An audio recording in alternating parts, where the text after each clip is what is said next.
Good morning प्यारे बच्चों, मैं कंचन पारीक MD MCA कक्षा 4 में आपका स्वागत करती हूँ। हमने पाठ शुरू कर रखा था गांव की हाट। चलिए आगे उस पाठ को हम आगे पढ़ते हैं। उसमें जो गांव के बाज़ार है उसके बारे में बताया गया था।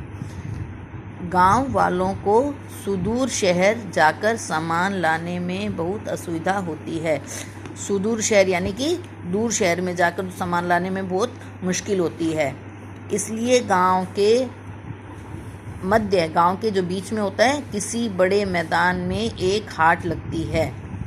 उस दिन अगल बगल के गांव वाले भी आते हैं और हाट से अपने ज़रूरत की चीज़ें खरीद कर ले जाते हैं। जब वह जो उसमें जो आसपास के गांव होते हैं, अगल बगल यानी उस गांव के जो आसपास छोटे छोटे गांव और होते हैं ना, उन सारे गांवों के लोग मिलकर एक बड़े मैदान में अपना बाज़ार लगाते हैं और अपनी अपनी ज़रूरत की चीज़ें ले आते हैं। जलपान समाप्त करके सब लोग थोड़ा आराम करने लगे। जो वो बारात आई हुई थी ना, उसमें सारों ने नाश्ता करने के बाद थोड़ी देर आराम करने का सोचा।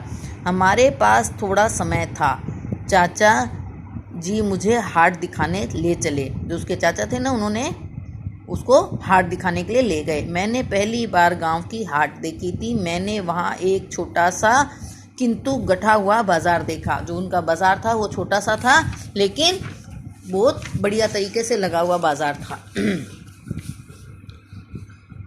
मैंने देखा कि सभी दुकानें पंक्तियों में लगी हुई हैं। उसने देखा कि जो दुकानें थी वो सारी एक लाइन में लगी हुई थी।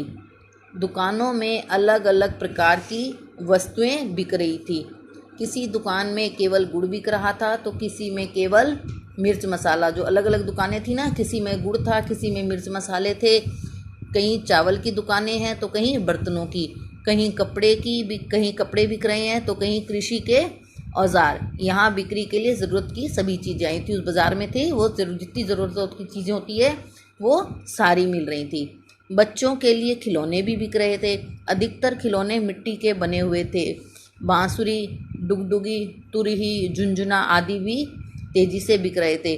बांसुरी जो होती है वो भी थी। डुगडुगी जो डमरू होता है उस टाइप का होता है, और तुरी एक लंबा सा बाजा होता है, और झुनझुना जो छोटे बच्चों को लेके बजाते हैं वो भी बिक रहे थे। बच्चे इन्हें बहुत उत्साह से खरीद रहे थे। जो बच्चे थे वो बहुत खुश होकर खरीद रहे थे और इन्हें बजा बजा कर शोर भी मचा रहे थे। मिट्टी के बर्तनों का ढेर था। जो बाजार था उसमें मिट्टी के भी बर्तन बने हुए थे। दुकानों में भांति भांति यानी कि तरह तरह के मिट्टी के बर्तन थे।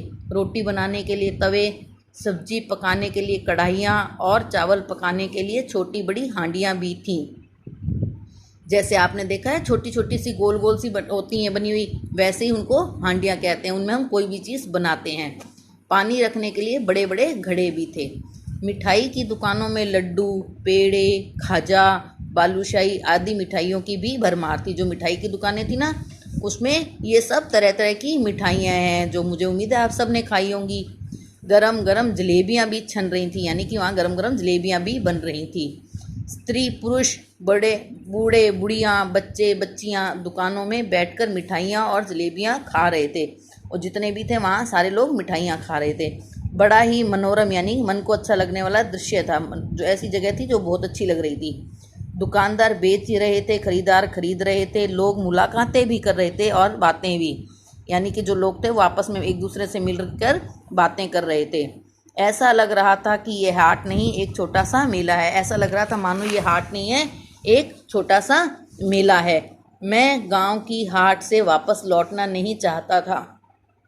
मुझे वहाँ रहना बहुत अच्छा लग रहा था, लेकिन समय का बंधन था। जो वो बच्चा था वो कहता है कि मैं वहाँ से वापस ही नहीं आना चाहता था, लेकिन हमारे पास समय कम था। मैं बारात का बाराती था, क्योंकि वो बारात में जा रहा था ना, इसलिए। लेकिन फिर चाचा जी का चलने का आदेश भी मिल चुका था। जब उसके चाचा जी ने कहा नहीं अब बहुत देर हो गई, अब हमारे सबके चलने का टाइम है, तुम भी चलो यहाँ से। मैं तुम्हें सलाह दूंगा कि एक बार गांव की हाट अवश्य देखो। गांव की हाट में जो आनंद है वह शहर के बाज़ार में कहाँ। जो कह रहा है वो लड़का कह रहा है कि जो गांव की जो हाट है उसमें मज़े आते हैं ना, वैसे शहर के बाज़ारों में आते ही नहीं बिल्कुल भी। गांव की हाट में अद्भुत आकर्षण है, यानी कि जो गांव के बाज़ार है वो बहुत अच्छा है देखने में।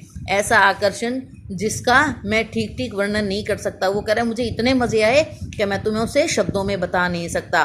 तुम एक बार कहीं गांव की हाट अवश्य देख लो, फिर उसका वर्णन लिखकर भेजो। वो कह रहा है तुम भी जाओ और गांव की हाट देखो और उसके बारे में मुझे लिखो।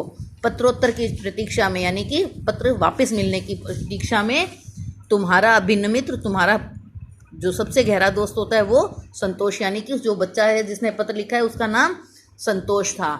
चलिए अब मैं आपको गृह कार्य दे रही हूँ, आप ये गृह कार्य कीजिए।